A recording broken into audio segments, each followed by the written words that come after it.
আসসালামু আলাইকুম প্রিয় বন্ধুরা। প্রকৃতির সৌন্দর্য চারিদিকটা আপনারা দেখবেন। প্রকৃতির সৌন্দর্যটা নিয়ে এলাম আপনাদেরকে দেখানোর জন্য। চারিদিকে পশু পাখির উৎপাত এবং প্রকৃতির সৌন্দর্য, সবুজের প্রান্তর, ঘাস ফুল, বাতরাজের ফুল, তাছাড়া বিভিন্ন রকমের যে সবুজের পরিবেশ।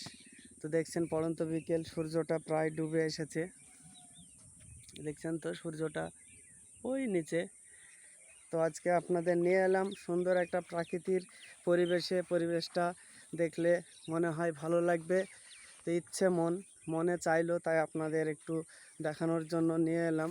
তো সুন্দর পৃথিবী, সুন্দর আপনাদের বলেছি, সুন্দরও এই পৃথিবী ছেড়ে চলে যেতে হবে।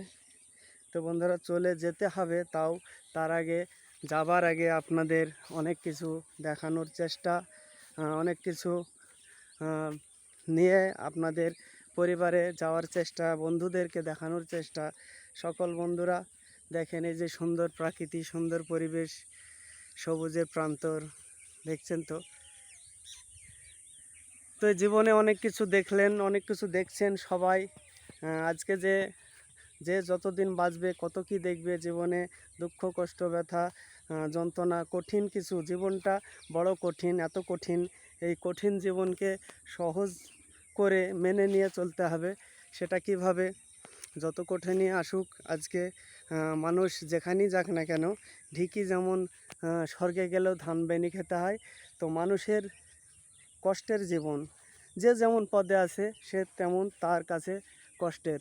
তো বন্ধুরা, এই কষ্টের জীবনটাকে একটু সহজ মেনে নিয়ে, সহজ মনে করে চলতে হবে। তো সবাই ভালো আছেন আমার প্রিয় বন্ধুরা। দেখছেন কত সুন্দর প্রাকৃতিক সৌন্দর্যের মাঝে নিয়ে এসেছি। চারিদিকে প্রাকৃতিক সৌন্দর্য, যেদিকেই তাকাবেন সুন্দর প্রকৃতি।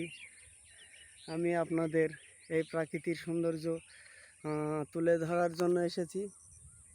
কত সুন্দর একটা পরিবেশ আমাদের গ্রাম অঞ্চল। এই গ্রামটা আমাদের নদিয়া জেলা, থানা হোগলবাড়িয়া।